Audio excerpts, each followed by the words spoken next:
I was mid-dream when my phone buzzed. The screen glowed bright against the dark, flashing the name I hadn't seen pop up in months. Dad, I didn't answer at first, just stared at it. I knew it wouldn't be a "how are you" call. It never was. It rang out, then rang again. I sighed, rolled over, and picked up. His voice came through like static with forced warmth. "Eli, hey, I was wondering if you could fly out for the holidays. We're all going to be together this year, your sister, the kids. It would mean a lot to me." There was a pause where I was supposed to respond with enthusiasm. I didn't, but something in his voice, some calculated softness, tripped me up. Against my better judgment, I said yes. I booked a flight from Miami to Portland, spent a stupid amount on tickets, a rental car, and even grabbed some toys and clothes for the kids. Not that anyone asked me to. I just wanted to be prepared. Like always. Maybe part of me still believed this time would be different. The snow was already falling when I stepped out of PDX. That heavy kind of wet that soaks your jeans and makes you wish you'd never left the plane. The drive to their place took longer than the flight. As I turned into the neighborhood, I felt it hit nostalgia's cruel twin. The house was the same one we grew up in, but it didn't feel like mine anymore. It felt like something I held up while they lived inside. Mortgage? Me. Wi-Fi? Me. Repairs? Grocery delivery? Gas bill? All me. The we was just for show. I parked and climbed the steps, half expecting a smile. A hug, maybe a thanks for coming. Wishful thinking. Dad opened the door, looked at me like I was the mailman, then stepped aside. "You're watching Sienna's kids. We're leaving in an hour. No hello, no how was your flight, just that." Then Sienna appeared with her duffel bag slung over one shoulder and a smirk that said she'd gotten away with something. "Don't let them wipe their snot on you, Uncle Eli," she laughed, pushing two bundled toddlers toward me.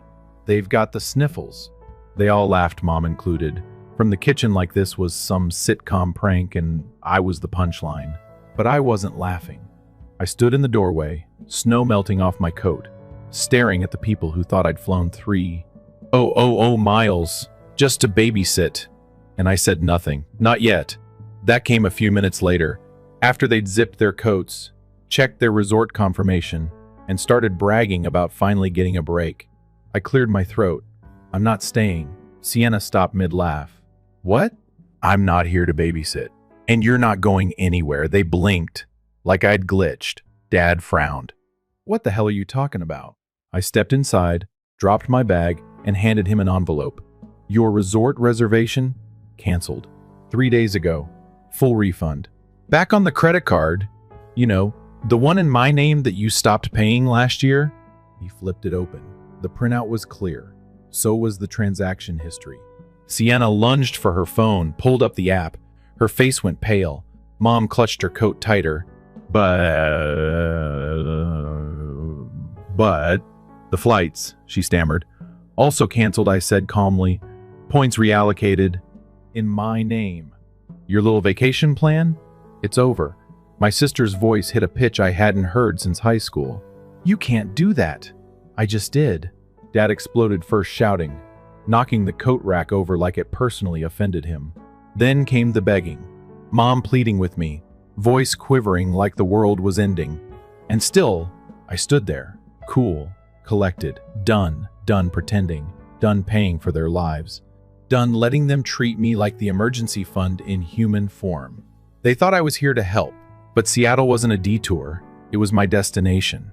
Because what they didn't know, what I'd kept buried beneath their excuses and fake gratitude, was that I'd been planning this visit for months. Not to play babysitter, but to finally cut them off, to return everything they dumped on me, piece by piece. And the next piece came 5 minutes later. The doorbell rang. Everyone froze. They weren't expecting anyone, but I was. Dad opened the door. A woman in a black parka, clipboard in hand, stepped inside. "Hi, I'm Jamie. Child Protective Services. Here for a home wellness visit." Sienna dropped her phone. "Literally," Mom gasped. Dad tried to block the door like it would undo reality, but I stepped forward, calm as ever. "Come on in, Jamie," I said. "I think you'll want to see the kitchen first." Jamie nodded, stepped inside, and gave the room a glance like she already knew everything. And the best part, we hadn't even started yet. Jamie, the CPS worker, stepped into the living room like she'd done this 100 times, and she probably had. clipboard tight to her chest, badge gleaming just enough to remind everyone she was official. My sister stood frozen by the staircase, her eyes darting from me to Jamie to the kids' half-zipped suitcases. Her mouth opened, but nothing came out. For once, her voice failed her. I didn't say a word. I didn't need to. The kitchen spoke for itself. Dishes stacked like a modern art installation. Bottles lined up like they were on display. A strange smell lingered, something sour and stale like a fridge that hadn't seen groceries in weeks. Jamie made a few notes, asked politely to see the kids' bedroom. I pointed down the hall. She didn't rush. She took her time, inspecting details most people never even think about, like the loose railing on the stairs, the broken latch on the baby gate. My sister tried to jump in, switching tones like a DJ flipping stations. "Oh, I was just about to clean up. This was all last minute. We've been under stress."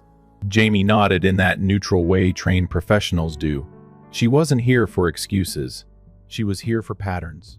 And I had given her months of them, screenshots, time-stamped videos, records of my sister letting her toddlers wander outside in December with no shoes while she sat on the porch vaping. Missed doctor's appointments, one too many wine bottles in a single week. Jamie returned from the hallway and asked to see where the children usually ate.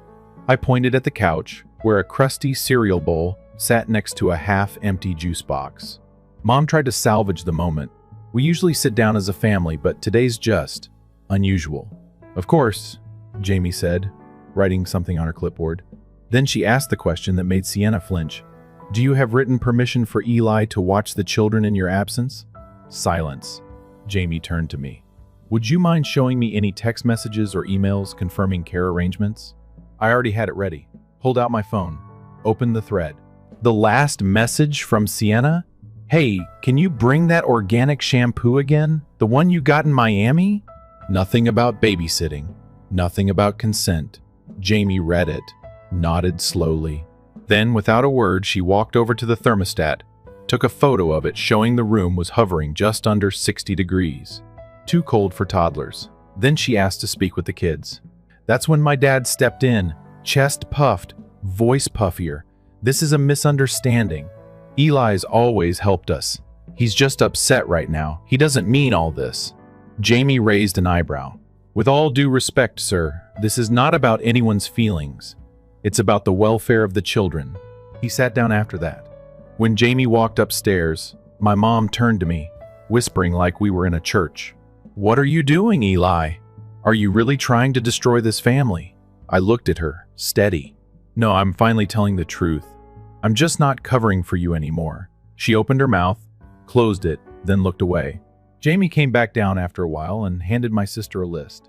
It wasn't a citation, not yet. It was a compliance checklist. Fix this, replace that, schedule this appointment.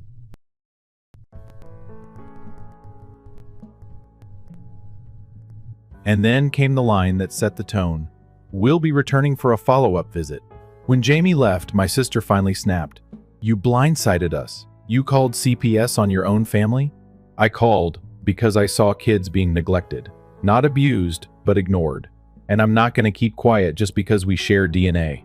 She didn't yell after that. She just stared at the floor like it had betrayed her too. My dad stormed into the kitchen. "You came here to ruin us." "No," I said calmly. "I came here to stop being your safety net." Then I dropped the next domino. I handed them a second envelope. Inside was a letter from the mortgage company.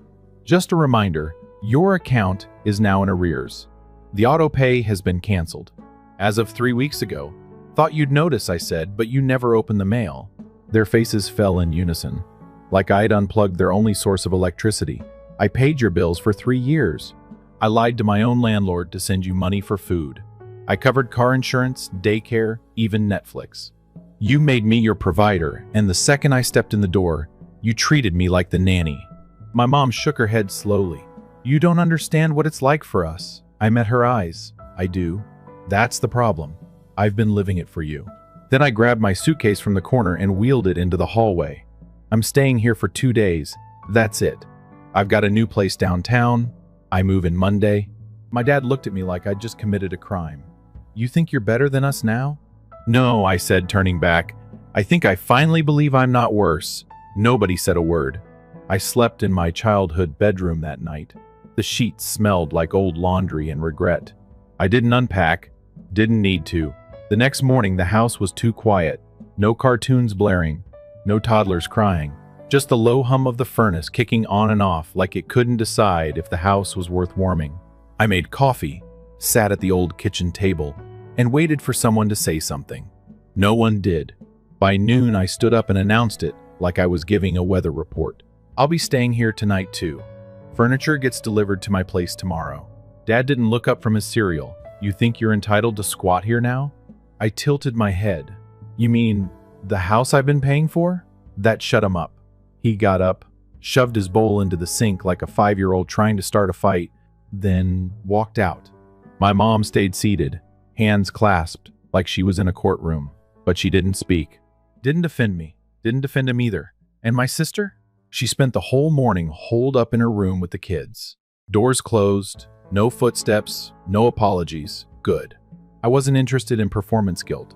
I packed that night, alone in my old bedroom. Clothes I'd brought, a few leftover books in the closet, an old baseball glove I hadn't touched in years. The past was like dust. You can wipe it away, but it always comes back in corners you forgot.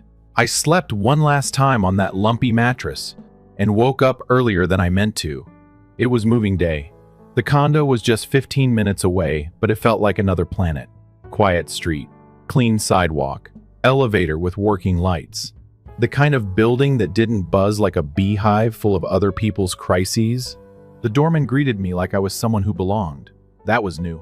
The unit was still mostly empty, couch wrapped in plastic, mattress on the floor, but it was mine.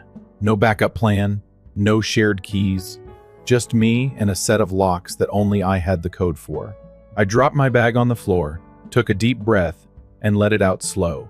This was peace, not dramatic, not euphoric, just still, no voices, no kids screaming, no one expecting a favor or a wire transfer or an apology. That afternoon, I started unpacking. I hung 3 shirts in the closet and realized I didn't even care if they wrinkled. I filled the fridge with basics milk, eggs, cold brew, a box of frozen pizza. Nothing fancy. No one to impress. Just enough. And for the first time in years, I didn't feel watched. I didn't hear my phone buzz until 3 p.m. It was Sienna. Can I come over? Alone, please. Not to fight. I stared at it, let it sit. Then I replied with the address and a simple 5 minutes. That's it. 40 minutes later, I saw her from my window. Hoodie, no makeup, arms crossed like she couldn't decide whether to knock or turn around. Eventually, she knocked. I let her in. She paused in the doorway like she wasn't sure if this place was real. This is nice, she said, eyes scanning the space. You really did it. I poured coffee. Black. No cream, no sugar. We sat across from each other at the kitchen counter.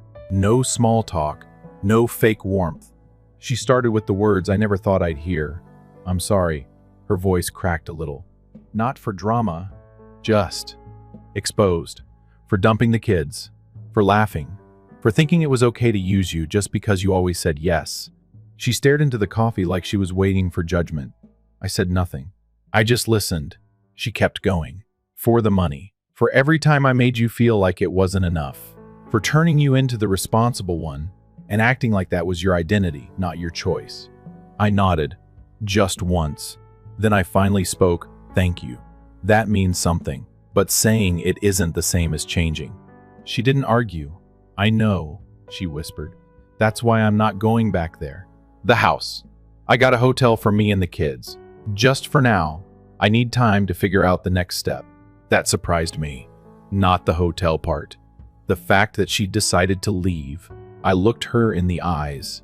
You should have done that years ago. She nodded, then stood. I won't take more of your time. I just needed to say it. Even if you never talk to me again. Before she walked out, she paused at the door. The kids, they miss you. I miss who I was when I saw them, I said. But I can't be that person if I'm drowning. She didn't cry. She didn't beg. She just whispered a quiet, take care, and left. I stood at the window and watched her disappear into the sidewalk crowd. No part of me felt triumphant, but a small part of me felt released. That night, I sat in the living room, ate half a pizza, and watched snow fall past the streetlight like confetti for no one. Then, around 7:30, my phone rang. Unknown number. I let it go to voicemail. When I listened back, the message was short, sharp, and poison-wrapped. It was my dad. "You think this is over? You think embarrassing your family makes you clean? You're going to learn what payback feels like, Eli." Click. I played it twice. Not for shock. Just to remind myself who I was dealing with. This wasn't over, they weren't done, and neither was I. I didn't sleep much that night. My dad's voicemail played on a loop in my head, not the words, but the tone. That slow burn rage he always used when he knew control was slipping. The kind that didn't explode. It eroded. I didn't respond. Instead, I opened a folder I'd labeled months ago, Reclaim. Inside were the receipts. Screenshots of every payment I'd made for them. Mortgage auto drafts, utility bills, car insurance, even the co-pay from my niece's dental visit that I paid out of pocket because the system was down. I had timestamps, bank logs, all of it. Not to attack, to protect. Because people like my father only understand two things, control and consequence. And I was done with both. The next morning I drove to the bank, signed a form removing my name from the mortgage. Official now, the house was theirs. The debt? Also theirs. The banker glanced at the folder I slid across the desk. "You sure you want to do this?" I nodded. I'm not their safety net anymore. It felt quiet in my chest. Not relief, not victory, just stillness. On the drive home, I called the car lender and reported missed payments on the vehicle I co-signed for my sister. She was 2 months behind. They scheduled repossession for the end of the week. I canceled the upcoming transfers I had on auto-pay groceries, Wi-Fi, and the family Netflix account. It all took 5 minutes. Then I went home, brewed coffee, and watched the snow fall from my window like the sky was cleaning itself. At noon, my mom texted. A long message, rambling, saying I'd gone too far. That family shouldn't be transactional. That love means helping even when it hurts. I didn't respond. 20 minutes later, a group text came in. From her. "Dad, Sienna, same tired song. They sacrificed everything for me. Now I was turning my back on the people who raised me. They claimed it was a misunderstanding and that I was punishing them for hurting my feelings. No one mentioned the years of financial abuse. No one acknowledged the manipulation. They wanted to flip the script, but I'd already torn the pages out. What they didn't know, what they couldn't have guessed, was that I'd taken one last step 3 months ago. A quiet step. I'd filed a report with the State Housing Board. Not a complaint, a request for a compliance audit. I had told them everything, how I was the sole provider for a household claiming disability benefits and child care subsidies, while the actual caretakers were spending weekends at spas, and the kids were eating peanut butter off stained couch cushions. I submitted supporting documents, bank records, screen captures, proof of dependent neglect. I even included the recording from a video call where my nephew was alone outside in 40-degree weather. That report triggered a silent investigation. And 2 days ago, they got the first letter. "We regret to inform you that your benefits are under review." The second wave hit that week. Sienna's car? Gone. Towed off the driveway early Wednesday morning. Dad? Calling every old friend he still had, asking for loans. Most didn't answer. The ones who did said no. Thursday night, there was a knock on my door. Soft, hesitant, not angry, not loud. I opened it, half expecting Sienna. It was Mom. She stood there, bundled in a thick coat, red around the eyes, but not from tears. She looked like someone who had lost a game she didn't know she was playing. "I came alone," she said, voice barely above a whisper. I didn't move. "I know you're expecting a speech," she added. "I don't have one." I stepped aside and let her in. She didn't sit, didn't touch anything, just stood by the window, looking out over the city like it could offer a better answer than the one waiting in my silence. "They're spiraling," she finally said. "The audit, the car, the bills. Your father thinks you're out to destroy us." I stared at her. "And what do you think?" She didn't answer right away. "I think you finally did what we all thought you'd never do. You walked away." I waited. Then came the part I didn't expect. She reached into her coat pocket and pulled out a small envelope. No name on the front, just handed it to me. Inside was a check. Real. Not much. A fraction of what they owed. She shrugged. It's what we could afford. I didn't say anything. I'm not asking you to forgive us, she said, or come back. I'm not asking for anything. She turned toward the door. I just didn't want you to think it was all lies. Then she left. Just like that. No apology, no tears. Just a take care whispered like a goodbye and a question wrapped into one. I didn't cash the check. I didn't tear it up either. I just slid it into a drawer and left it there. Not because I wanted to hold it over them, but because I wasn't ready to believe it meant anything yet. A gesture, maybe. A truce? Not quite, but it wasn't nothing. The silence that followed was loud in a new way. No group texts. No guilt-laced voicemails. Not even a sarcastic meme from Sienna, which had once been her passive-aggressive specialty. Just quiet. At first, I didn't trust it. I kept waiting for the backlash, for some last-ditch manipulation. But it never came, not in the way I expected. Instead, a week later, I got an email from Sienna. Short. 1 photo. 2 lines. The kids standing outside a small, aging apartment building, holding keys, smiling. We got our own place. I know it's small, but it's ours. Thank you, even if you still hate me. I stared at it for a long time, not because I hated her, but because I didn't, not anymore.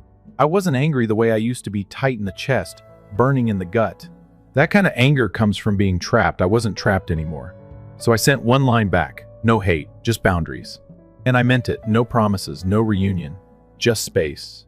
The next few weeks were uneventful in the best way. I went to work, came home, watched the snow melt off the sidewalks one afternoon like winter had finally given up.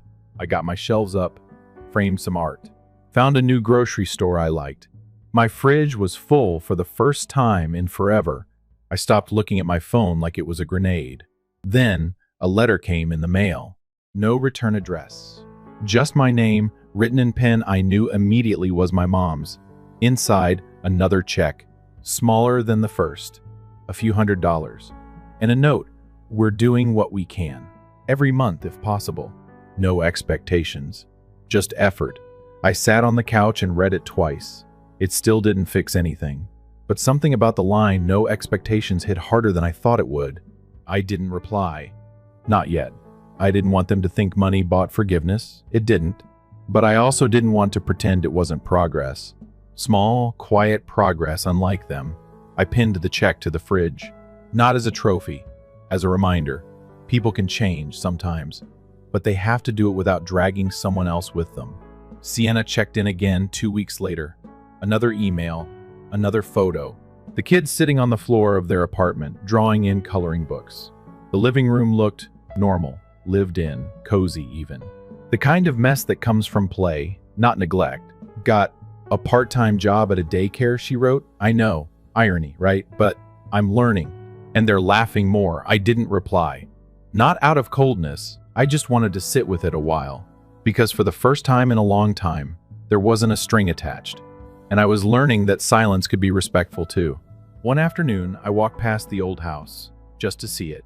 The lights were off, the curtains drawn, a foreclosure notice stuck to the mailbox with damp tape. I didn't feel triumphant or guilty, just confirmed.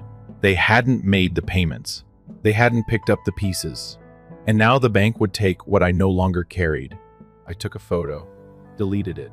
Some things didn't need a memory. Back home, I found myself thinking less about them. Not in anger, just less. I stopped counting how many favors I used to give. I stopped checking my banking app like it was a surveillance tool. I stopped waiting for the other shoe to drop, because I had taken the shoes, walked away, and locked the door behind me. Then came the strangest moment yet. One night, about a month after my mom visited, I sat at the window sipping tea.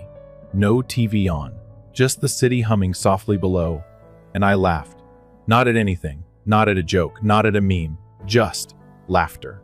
Out of nowhere. The kind that comes from not expecting crisis anymore. It was late. Snow again, light this time. Floating like ash across the skyline. I realized then this was peace. Not a clean slate, but a clean distance. That night, I opened the drawer and pulled out the first check my mom gave me. I held it, turned it over. Still didn't cash it. Still didn't throw it away. It wasn't money to me. It was proof of the one thing I had stopped believing in long ago, that sometimes, when you draw a line, people can learn not to cross it. And if they don't, at least you're not standing there holding the rope. Spring showed up early that year. The sidewalks thawed. The air lost its bite. Sunlight started lingering a little longer in the evenings, soft and gold like a slow exhale. I hadn't heard from my father since his voicemail, the threat he left like a landmine that never exploded. Maybe he was waiting. Maybe he thought I'd crawl back eventually. Or maybe silence was his new punishment. I didn't chase it. The last time I saw his name on my phone, I let it ring. No voicemail. No follow-up. And honestly, that felt like the clearest answer he'd ever given me. People like him don't apologize. They don't reckon. They wait for the world to forgive them by forgetting. I wasn't interested in that kind of forgetting, but I also wasn't interested in revenge anymore. That's the thing about cutting ties at first. It feels like self-defense. Then it starts to feel like oxygen. I filled my days with new habits. Grocery runs where I only had to think about one fridge. Gym visits with no guilt for taking care of myself. Quiet mornings where I could brew coffee and read without a kid crying through the wall or a call asking for a quick favor that was never really quick. Peace didn't come in a flood. It came drip by drip, like a faucet finally tightening after years of leaking. Then one Tuesday morning, I got an email from Sienna. Not emotional, not desperate, just measured. Subject line: just so you know. The message was simple. We're okay. I started full-time at the daycare. I'm off food assistance now. Rent's tight, but it's mine. Mom sends a check once a month. I never ask how she gets it, but she says it's honest. Dad's quiet. He watches TV a lot. Doesn't leave the house. I don't visit unless the kids ask. They ask less now. I told them not to involve you anymore, that they lost the right to expect anything. I know I should have said all this sooner. Just thank you for walking away when I wouldn't. It made me realize I could. No attachments, no photos, just words. It felt final, in the best way. I didn't reply right away. I gave it space, let the silence breathe a little, the way you do when a room has just been cleaned and you don't want to mess it up too soon. But later that night, I sat at my desk, opened a new email, and typed, "I'm glad you found a way forward. Keep walking." No more, no less, because this wasn't a movie. There wouldn't be a dramatic family reunion with hugs and forgiveness and a meal around the table. This was real life. And in real life, sometimes the best you get is distance without destruction. The next morning, I walked to a local bookstore and picked up a hardcover journal, not for writing confessions, just for making space. Inside the front cover, I wrote, "Day 1, nobody needed me today." That's a good thing. I left the second page blank on purpose, not for the next trauma, for the next nothing. That weekend, I visited the art museum for the first time in years. No one asked where I was. No one called in the middle of it. I stood in front of a massive canvas, just swirls of red and navy blue, and I didn't rush. Didn't check my phone. Didn't feel like I owed anyone my time. There's a word for that feeling. It's not freedom, exactly. It's not escape. It's something softer, ownership. Of your time, your mind, your space. Later that night, I stood on my balcony watching the city wind down. Someone was laughing 2 floors down. Music drifted up from a car idling at the curb. I leaned on the railing, warm mug in hand, and realized something I hadn't let myself say out loud yet. I didn't regret any of it. Not the plane ticket, not the confrontation, not even the silence that followed. Because the moment I stopped being their solution, I started being my own.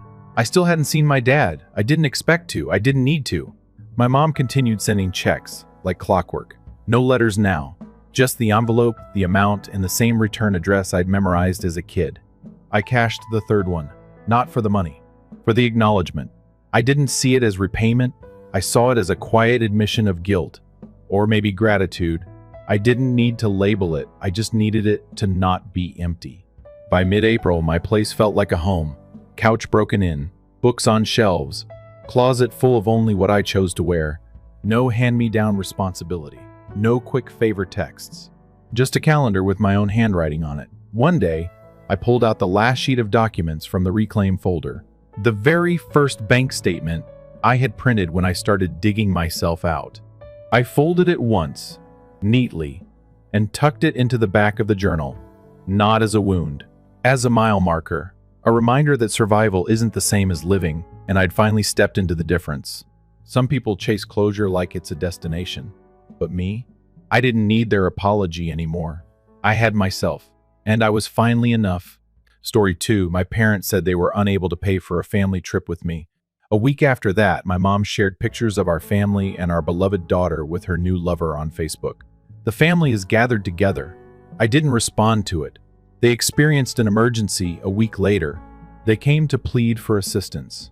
I interrupted them, followed by my father. My name is Jack. I rent a one-bedroom apartment just outside of Denver, and I'm 26 years old.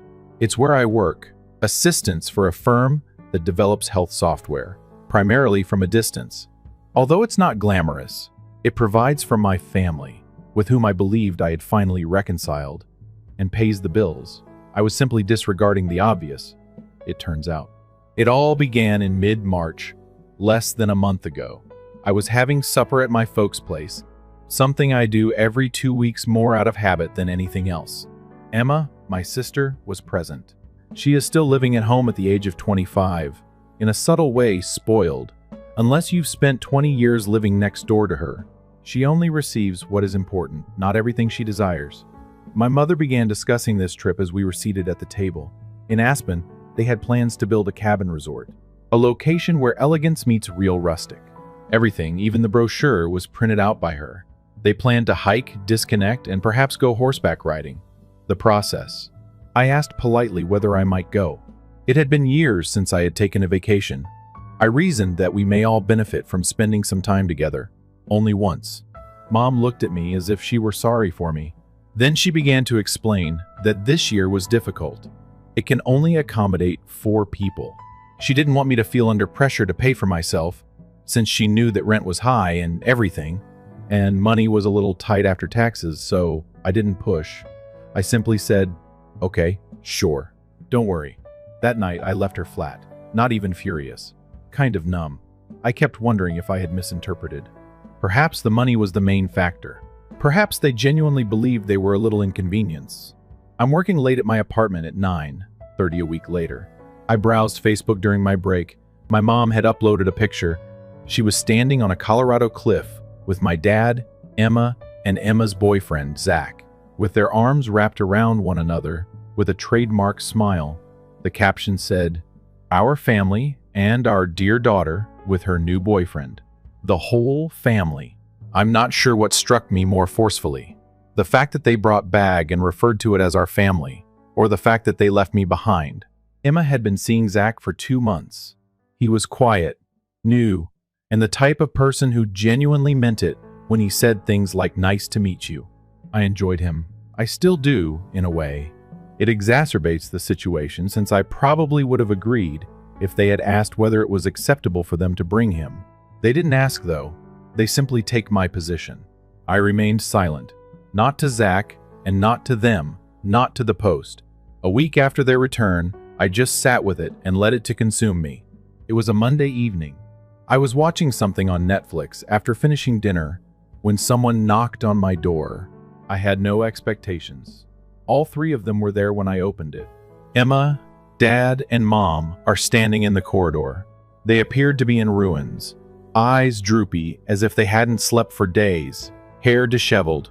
I didn't even greet them. I simply waited. Mom began writing about how quickly things had become worse. The engine had been taken out of their stolen SUV and left in a parking lot. Dad had borrowed funds from his own retirement to invest. Later, in a commercial transaction with an old buddy, I discovered that it was a fraud. Emma also attempted to assist by charging certain bills to her credit card. She was now in a panic and very exhausted. They required assistance, only for a short time. A place to fall, a little loan perhaps, only until everything were stable. No, I told them. Not flat, no. Not because there wasn't room for me. They'd already showed me exactly where I stood, not because I couldn't help. As though I had just tossed them out into the snow, they gazed at me. Without saying another thing, they departed. It was many days before I heard from them. After then, things began to go in a way I hadn't anticipated. There was stillness for 2 days after I tossed them out. No emails, messages, or phone calls. At first it felt weird. The queen of check-ins, my mom, abruptly stopped sending group texts, filled with remorse. Emma wasn't using social media at all. That in itself seemed strange. She had stopped sharing her typical tales of brunches, puppy photos, and hazy sunsets. For a moment, I'll admit, I wondered whether they were simply ashamed. This may serve as a wake-up call. Perhaps we would all calm down and speak like grown-ups. However, I didn't account for them. Zach texted me on Friday morning once more. It wasn't long. "Can we talk?" he said. "Sure," I replied. That night, he stopped by. He seemed worn out, as if he were wearing a burden he wasn't accustomed to. I gave him a drink, but he sat down without even touching it. Then he struck it at me. He said that he was unaware that I had not received an invitation to the trip. He thought I couldn't make it or was just too busy at work. After reading the Facebook post, he said that seeing my face made him feel ill. At first, he was not interested in going on the vacation. Emma, however, persisted. Then he expressed his want to leave, not only out of the relationship, but out of the discourse. He had spent a week living with them. After I declined, he was pulled into their chaos. They forced him to buy food using his money, told him it was just a temporary situation. The previous evening, my mother confronted him and inquired about his long-term plans with Emma. Then she recommended marriage children. She even produced an album of pictures from Emma's early years, as if that would make things more agreeable. He told me he hadn't even been with her long enough to meet her extended family, much less make plans for children, and he was appalled. He claimed to have felt as though he had joined a cult. So that morning, he packed everything and departed after breaking up with Emma. Things began to alter at that point. I received a call from an unidentified number on Sunday morning. When I listened it back, I let it go to voicemail. It was my father. He had not spoken to me directly since they had arrived at my door.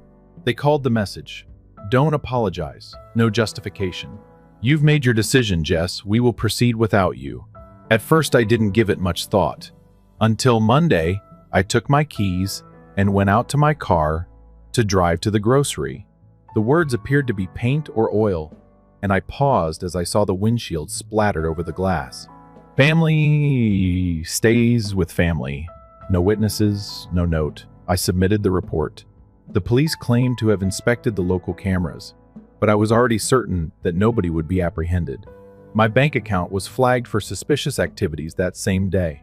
It has been attempted to be accessed from my dad's town. Most likely a coincidence. Perhaps I didn't call them, I thought. No one was confronted by me. Rather, I began to plot. I could give them a battle if they wanted one, but according to my terms, they wouldn't anticipate it either. I stopped acting as like this will go away after the windshield. I stopped calling the cops. No one was confronted by me. Rather, I became quiet. I dug. I was aware that my father had boundaries and didn't want others to breach them. On paper, he owed money to certain things he would prefer not to have. Finding one of them didn't take long. In 2022, he had co-signed a loan using my social security number.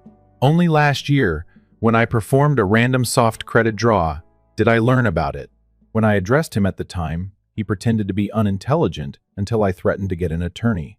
He pleaded with me to overlook it, said that he would settle it and pay it off. I did nothing, but I never saw any evidence.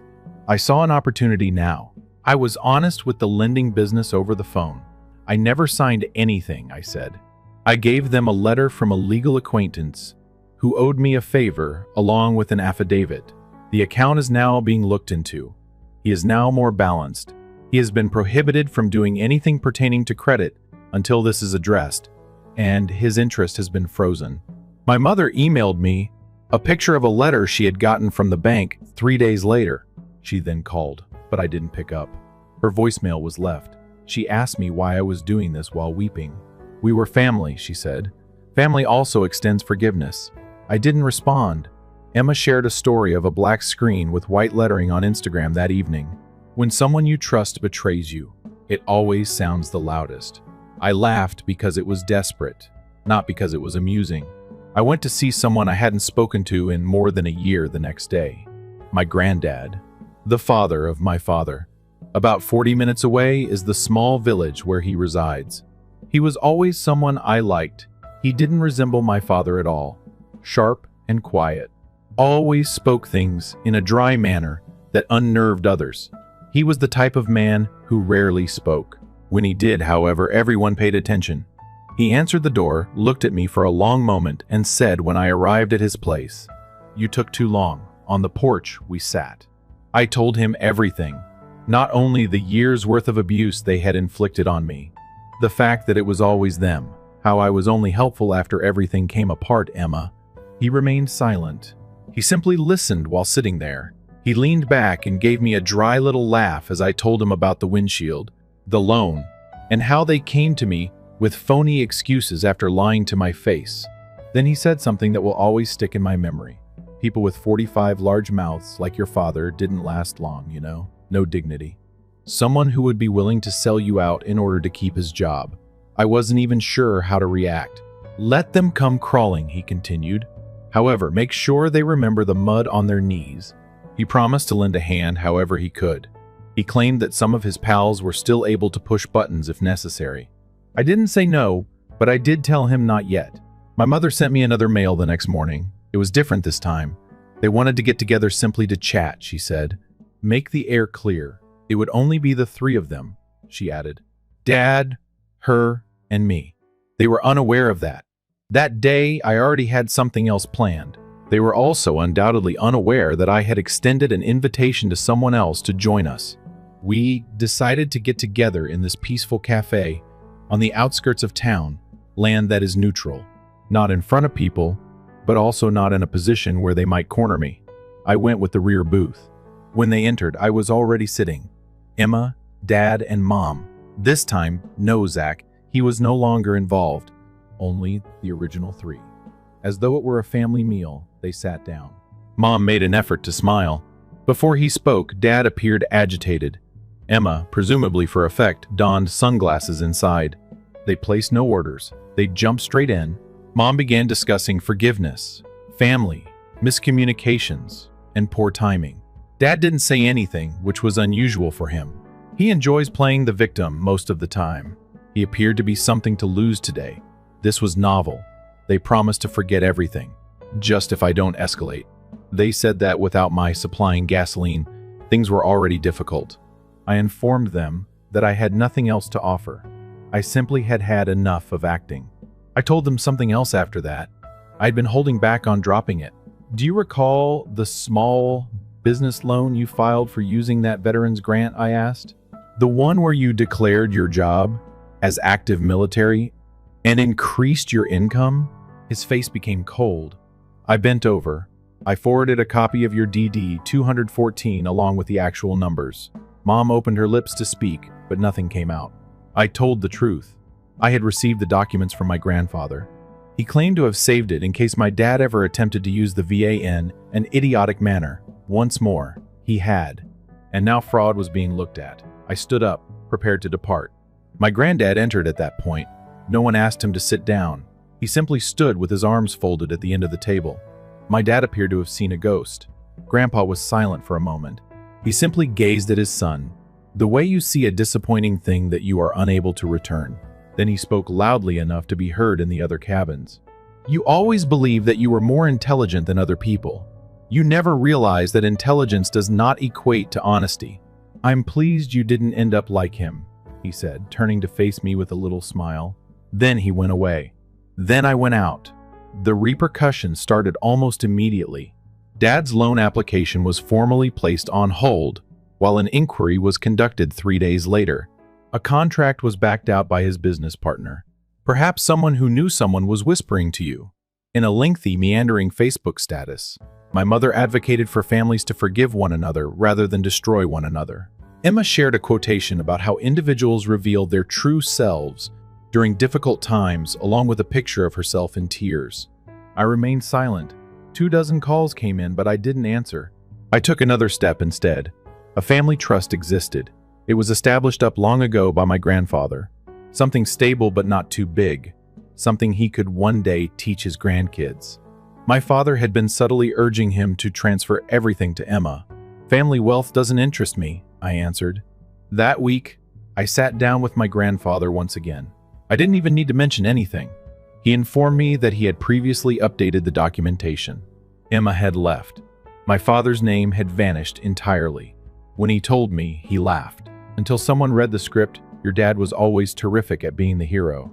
My parents' next message to me wasn't a voicemail. It was a court order. They were apparently thinking of suing me. I made the decision to quit playing defense at that point. It was not a serious legal notice. Not at all. They most likely discovered the cease and desist letter online, authored by a local attorney. However, it's clear enough that my parents were prepared to go outside the bounds, because they believed they could intimidate me into giving in. They were unaware that I had been subtly getting ready for this all along, methodically, burning their falsehoods to the ground and ensuring they never had the strength to escape again were my two objectives. The initial action was made public.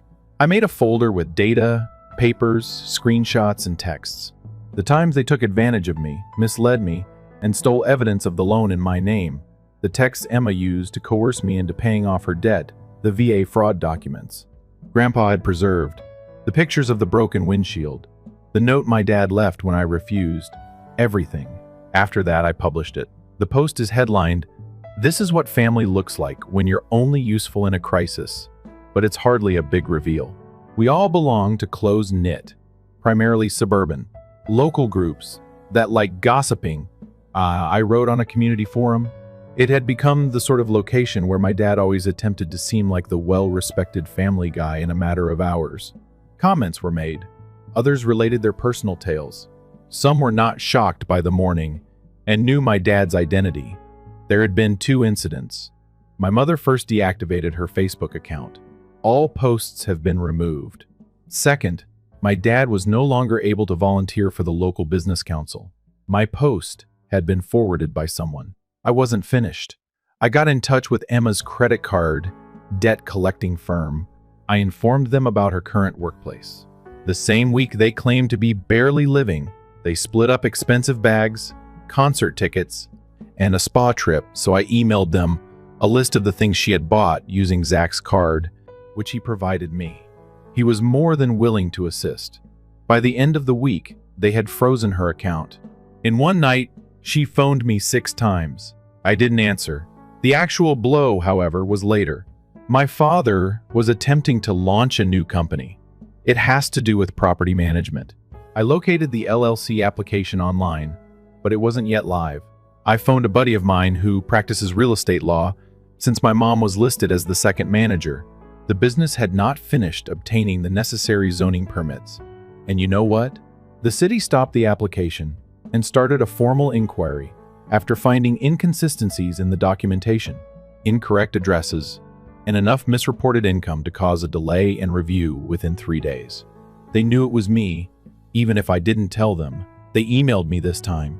No legalese, no threats. Only 2 words. Jack, why? I didn't respond. Rather, I took the stop and desist letter they sent me, printed it out, and sent it to my grandfather. He downed 2 glasses of bourbon after reading it. 1 each for me and him, he remarked, lifting his drink. Your father was always skilled at using his tongue to write checks. Unfortunately, he never figured out how to cash them. They've done enough damage for now, he said, but we'll give them a proper burial if they return. I gave a nod. After we had a drink, I started working on the final phase. Due to the fact that their home isn't truly theirs, Grandpa owned it, and they will soon see what it's like to quickly pack things.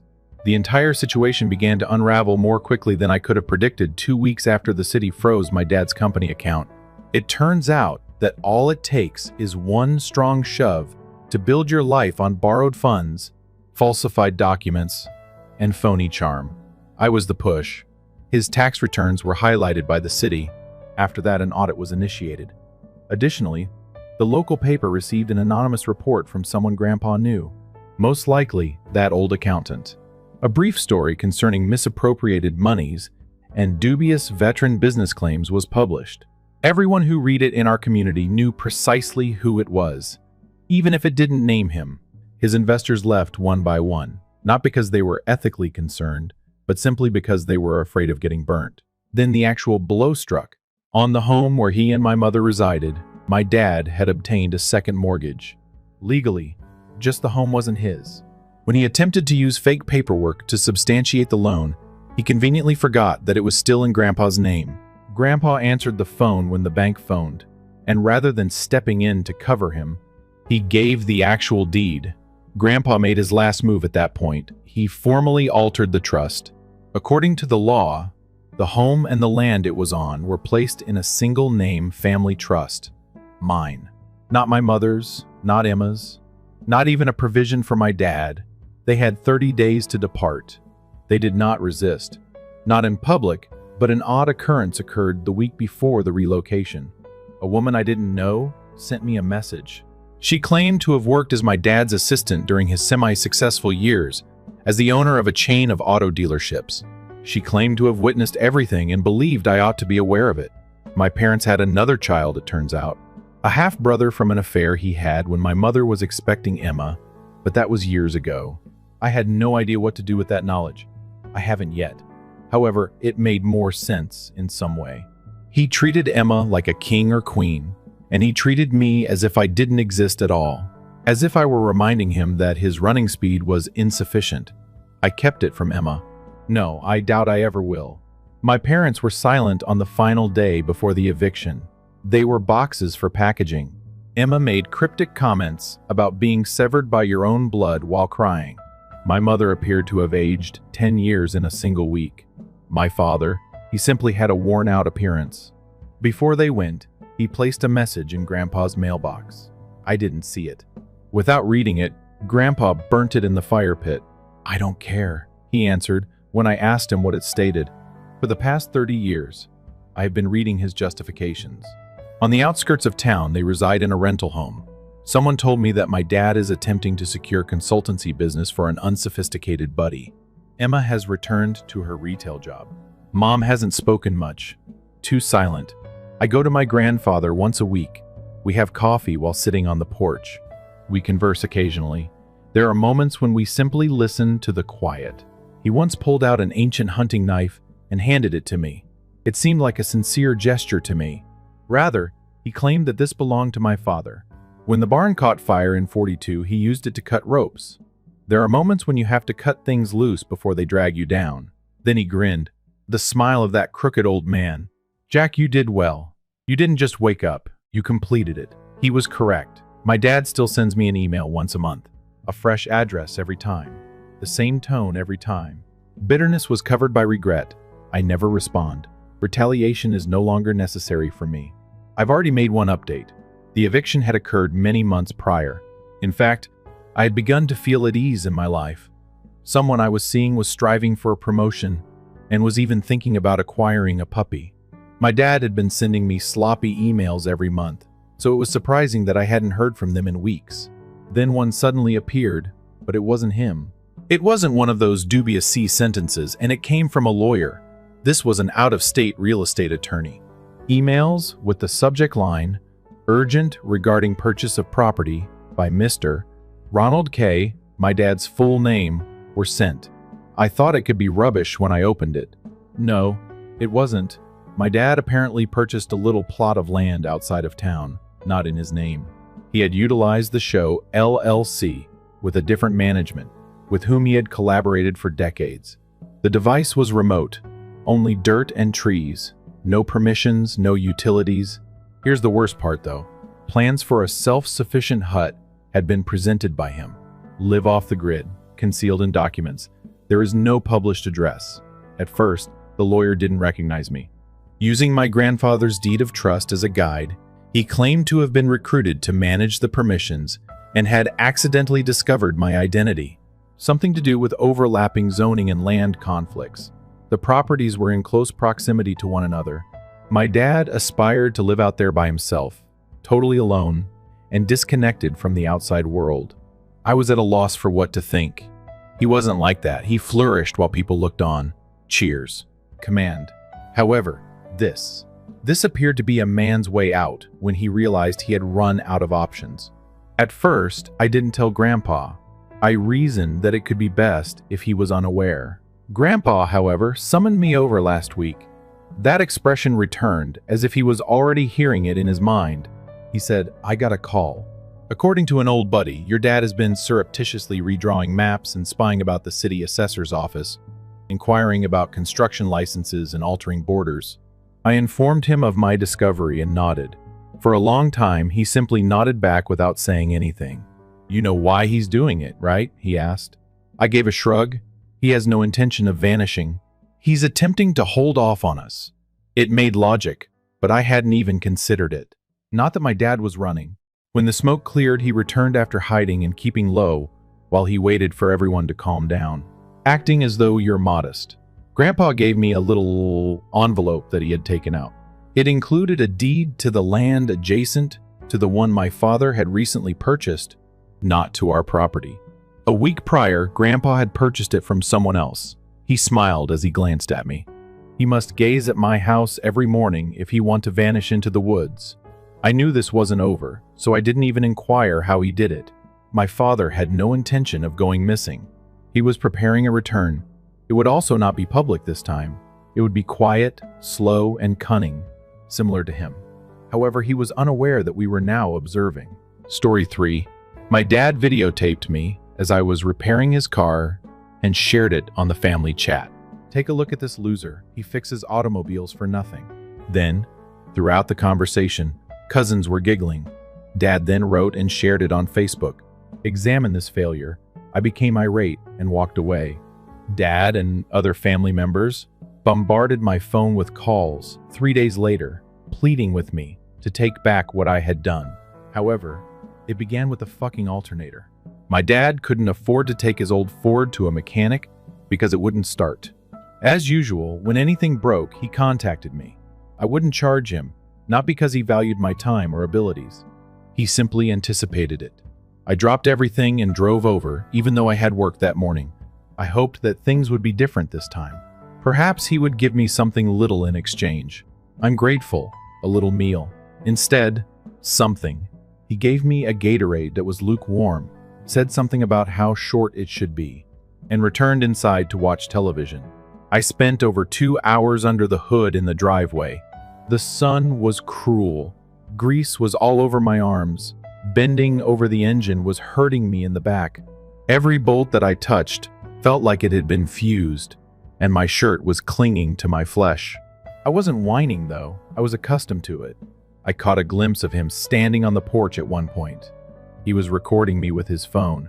Perhaps it was one of those strange dad things, I thought. As if he was proud yet unsure of how to express it.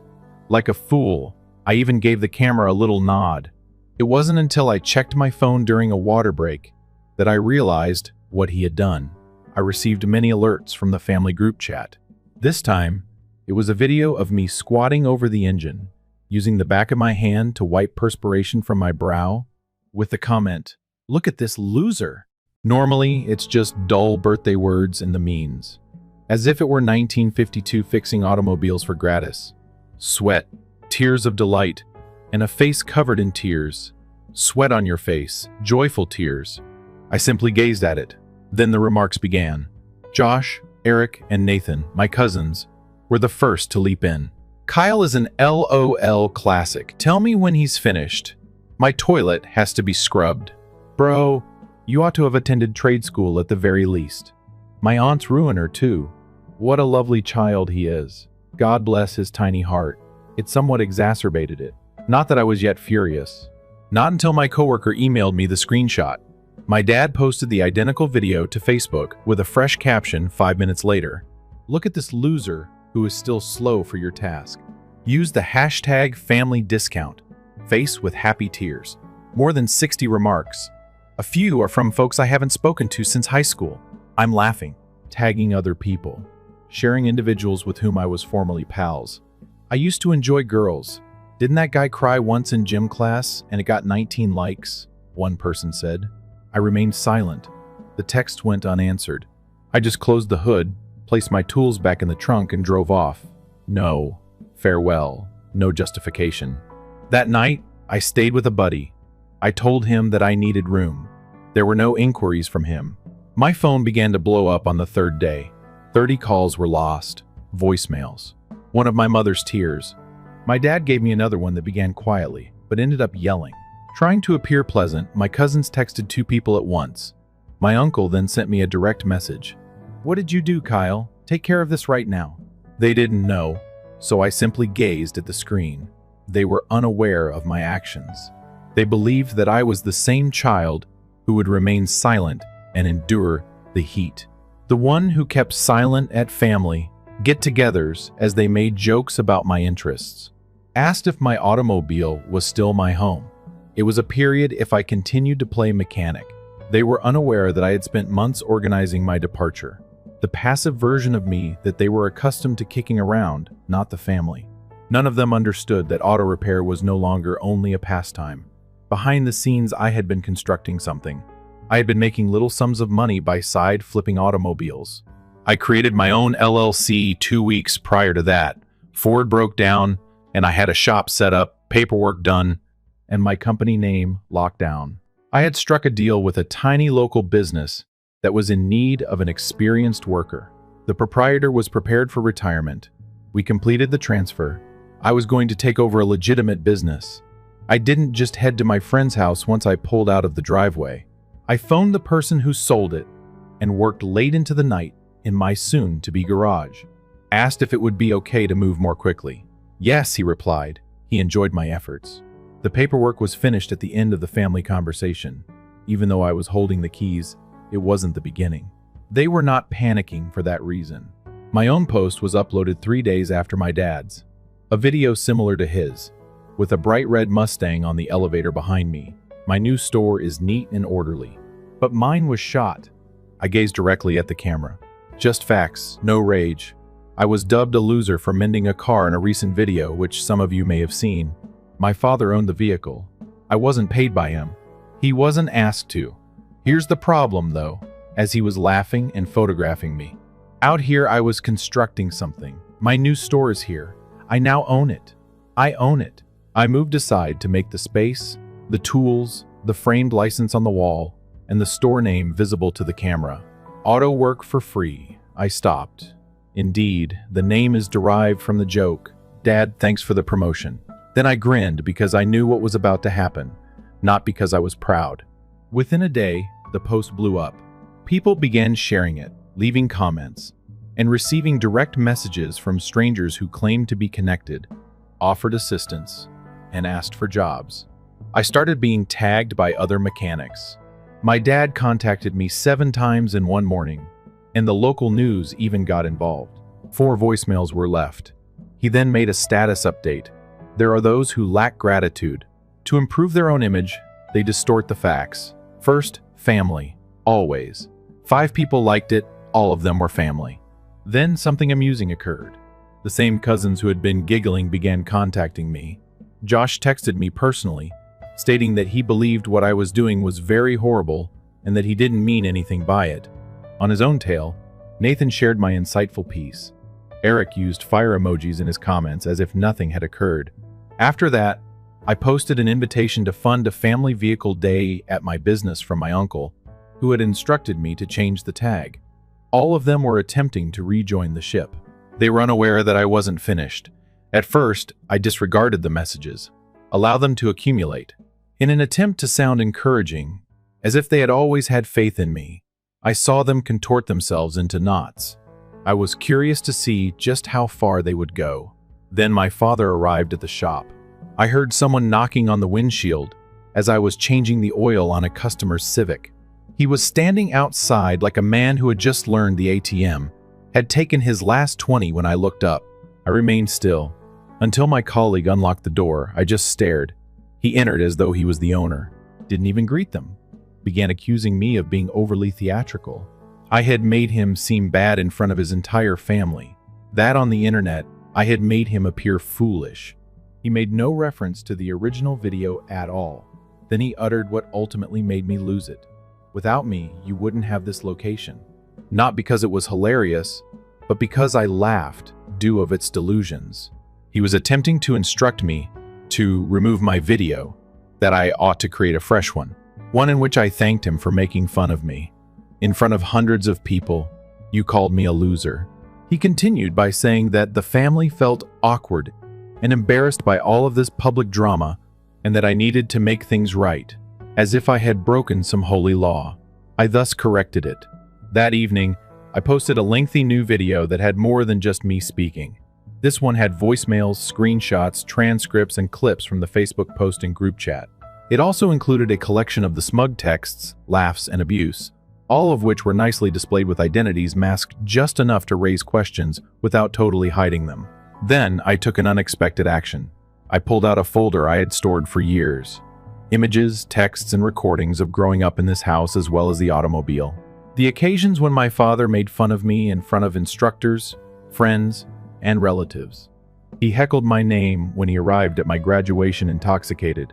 He once said that I was too sensitive for my college girlfriend. Everything was there, layered and unsightly. I didn't share a heartbreaking tale. I just placed everything down so that others might see the pattern. I concluded it with this. I'm not pleading for pity. I'm not requesting that it be canceled. I would like to correct the record. I'm not a failure. I don't feel embarrassed about my origins. However, while I'm still crafting my tale, I won't allow anyone, family or not, to change it. Compared to the previous video, this one hit harder. I had more assistance from the local garage community this time. It was shared by mechanics nationwide. After that, therapists and a charity organization that supports adult children from abusive households shared it, including a link to my store. Things really took off at that point. I received 3 sponsorship proposals the next day. I was asked to be a guest speaker on a podcast. For a year, an auto parts manufacturer volunteered to supply my shop. Orders for branded goods arrived. As if it were a trend, people were actually sporting free labor auto sweatshirts. And my family went crazy. After switching sides, the cousins began squabbling over the group chat. Some people stood up for me. Others went all out, accusing me of being an attention seeker and betraying the blood. One even sent me an old picture of us as children and said, "You're really gonna throw all this away?" in an attempt to kill me. The craziest part, though, my dad was in the hospital, according to a message my mom gave me. A panic attack. An actual one. I initially believed it to be a heart attack. She concluded her speech by saying, "Are you content now?" I read it 3 times. After that, I switched off my phone. I didn't run to the hospital as my mother undoubtedly thought I would since I wasn't finished. The message sat with me. "Are you content now?" And give it time to soak in. It was absolutely true. She made it about me as if I had put it there, as if my quiet had suddenly triggered his panic attack. Not from the falsehoods or the years of manipulation or my life, which he turned into a circus. Nevertheless, I had a desire to know whether he was indeed present. I decided not to visit and traveled over 2 days later, only to observe. I waited in my parking space across the street from the side door of the hospital. It took very little time. He wasn't wearing a hospital gown while he was there, not connected to anything, just using a wheelchair as a prop while sitting in it. With his phone in one hand and a cigarette in the other, he was sporting his typical windbreaker. Beside him, my mother was pacing as if she would rather be somewhere else. As though awaiting a signal, she continued to stare at him. He had a nice appearance, nor weak, nor afraid, just irritated. He gave her the cigarette at last and began browsing through his phone as if he were checking his email. It was similar to seeing a performer pause between parts. I watched from inside the car until they got back in. I then located a nurse by the elevator after entering from the side entrance. I introduced myself as his nephew. She made no inquiries at all. He wasn't receiving cardiac treatment, she claimed. He had came in mostly because he didn't feel like staying at home after being released due to some anxiety-related symptoms. I learned everything from that. Without a word, I walked away. He called that evening. I took it up. He began to speak as though nothing had occurred. No apologies, no reference to Facebook, the group conversation, or the videos. Let's go right to the point. Claimed to have viewed my video, the one in which I explained everything. Told me he appreciated the hustle and that it was nicely done. Then he said something that caused me to tighten my hold on the phone. "Now you're establishing yourself, me and you. This might lead to something. A name, redemptive arc between a father and son. People are fascinated by that." I remained silent. He continued. He claimed to have been approached by a local news station. I was the subject of a feel-good feature on Channel 4. said that he spoke with them and expressed his pride, portrayed the misguided parent who only wished to make atonement for his transgressions. Then he stated this: "They want to film us both. I believe that doing it jointly would be beneficial. I emailed them some old photos previously, from the celebration of your 10th birthday. Believed it would make a compelling narrative. I questioned him directly about why he believed I would accept it. He made no hesitation at all. Therefore, you're not a moron. Exposure is what this is. You want your company to expand, don't you? Do you want your name to be known? This is the way then. Participate. Conduct the interviews. Go with the flow. People adore stories of comebacks." It dawned on me then that he had learnt nothing. Neither his actions nor my words mattered to him. He simply noticed the attention, the interviews, the appearances. I realized then that it wasn't over. It worsened the following morning. While I was rotating tires at the shop, my phone began to buzz. A few missed calls from folks I hadn't spoken to in months are mentioned in the notifications. I opened Instagram. He made an account at Real Free Labor, and his first post was a selfie video of him using one of my old wrenches as a prop while driving his truck. "My son thinks I'm the bad guy, but every story needs one," the caption said. "Let's have a conversation." In the film, he discussed how he pushed me hard because he thought I was capable, how I was always sensitive yet gifted, and how parents may make mistakes while they are delivering their lessons. However, love is the goal. He expressed sorry for his words, but he did not address the reason for the disarray in the statements. Half for his supporters, he was being torn apart by the others, and he answered both, as if it were his full-time occupation. He remained calm. He was turning around. For a long time, I just stared at the screen because I was recording every call, every voicemail, every manipulation, every phony offer of assistance, and every plot to use my story for ratings while he was gaslighting and spinning his little social media story.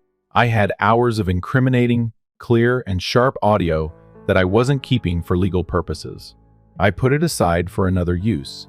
For a whole week, I didn't reply to anything he posted. I gave him free rein, give him the part, more TikToks and more vids. In one, he stood in front of his garage and said, "This is where my boy got his first wrench," as if it were his shop. Another displayed old pictures of me as a child, with dramatic music overlaid. The caption, "I brought him up hard. The world made him tough, even though he may now despise me."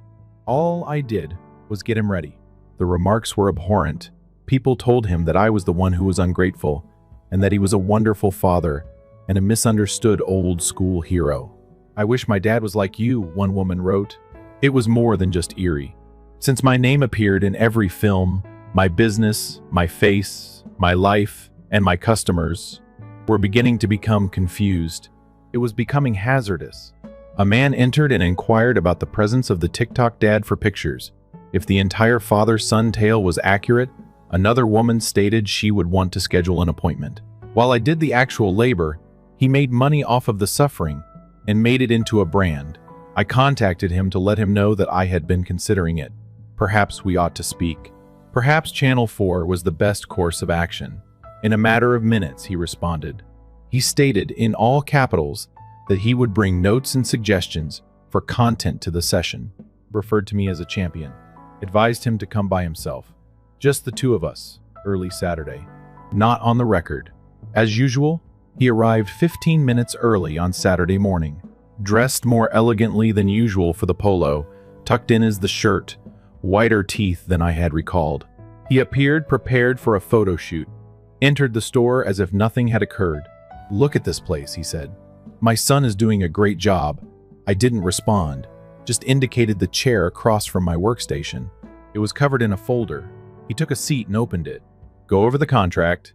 It was sanitized, lawful, drafted by a buddy of mine who was a lawyer and owed me a favor.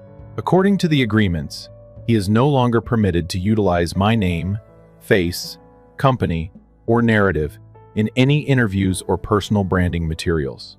He had to be invited before he could enter my business again. There are no exceptions. He laughed when he reached the final sentence. "Are you really going to try to exclude your own father from the most important event in your life?" he said. I remained silent. I just gestured toward the Bluetooth speaker, that was located on the shelf behind me. The flashing red light was on. He examined it. Then he turned to face me. "Are you taping this?" I informed him that I was filming everything. Every phone call, every voicemail, every phony apology, and every secret scheme he came up with. I claimed to have them on cloud storage, ready to be dropped with witnesses, context, and timestamps. He began to lose his temper. "I was worried that I was becoming a true tiny snake," he remarked. Then he muttered something that caused me to reach for the table's edge. "Do you believe you're defending yourself? Do you believe that your foolish store will be the end of this?" The fourth channel is already in. Yesterday, I had an extensive interview with them. I told them how you interrupted me, how psychologically unstable you are. I'm very concerned about you. I gazed at him. He grinned. "Do you believe I have no idea how this game operates?" The first person to weep wins. Then Jenna entered the rear office through the open door. Not only Jenna, Marcus, an old buddy, was behind her. Jenna stated, "The guy who helped me file my LLC held his phone and live streamed the entire thing." Marcus said, "We've been listening since the beginning. Frank, you're done." My father's eyes became still. For the first time, he appeared to be genuinely attempting to determine whether he could spin this. The texts were from Jenna. For weeks, she had been emailing him, first posing as someone who supported him, giving him lines, and urging him to speak. She even persuaded him to acknowledge that the medical visit was a ruse. In a voicemail, he informed her that he needed a respite from the vitriol and believed that showing some empathy would boost his fan base. We had Marcus, dates, text, audio, and video. He broadcast it live to more than 12,000 viewers. The real story behind Free Labor Auto exposing the TikTok dad is the title he gave it. My father got up, looking pale. He began to yell that we were setting him up and that this was a setup, that we would never be forgiven by the family. Muttering something about litigation, he hurried out the door. However, we were well aware that there would be no father-son channel, no redemption story, and no trial. He had created an idealized self-image on the internet, and now the reality was out, unvarnished and irrevocable. I wasn't finished, though, because Channel 4 was still working on that item. And after he left the store, slamming the door like a kid who has been denied sweets, I had one final call to make. I stood silently for a long time. Marcus and Jenna both remained silent. No celebration, no high fives. There was no sense of victory. Cleaning up something bad that has been there for too long was the feeling. Jenna lingered and assisted me in going through the files to ensure that everything was securely preserved. She stated that she was tired of acting as though the group chat hadn't been poisonous for years, but she didn't elaborate on the family. She mentioned that before she departed. Before they say thank you, they will turn against you. She was not mistaken. By Monday, my father's sister and I had already received a telegram accusing me of defaming the family name, that I had just made things more difficult for everyone, regardless of what I believed I had disclosed. My cousin Nathan then sent me another, saying I had gone too far. All of a sudden, the same folks who made fun of me for fixing a car were now Channel 4 and forgiveness gurus. They made a call. I was about to switch off the phone when I took it up, but the producer caught me off guard. "They have seen the creek," she said. They were ditching it after seeing the TikToks. Not a section, so they changed course. Rather, they were going to take action about small company owners who, in order to survive, had to sever relations with harmful family members. A description of myself, my tale, my company. No father, no salvation, just the facts. I promised to give it some thought. I then checked my phone. I received more than 30 voicemails, missed calls, and texts from unknown numbers. Strangers, family members, and even a local pastor who claimed to have prayed about it and believed that reconciliation was the best course of action for Christians. So I made a final move. I told the man behind the counter to remove all of the contacts from the previous SIM card. Once I went to the closest phone store and purchased a new SIM card and number, did not support anything. My phone was empty when I left. No names, no noises, no notifications. Once more, just mine. Later that evening, I snapped a photo of the store's exterior with the newly installed sign. Sleek, bold, and free labor vehicle. I uploaded it with a single disrespectful sentence, "Running on tranquility." Asterisk. Asterisk. I disabled comments. The previous group chat has been blocked. Blocked. My father made no announcements. Not a big farewell speech. Simply gone. And it seemed like the cacophony had finally silenced for the first time in my life. No more mending the damage they caused. The work and I are alone now,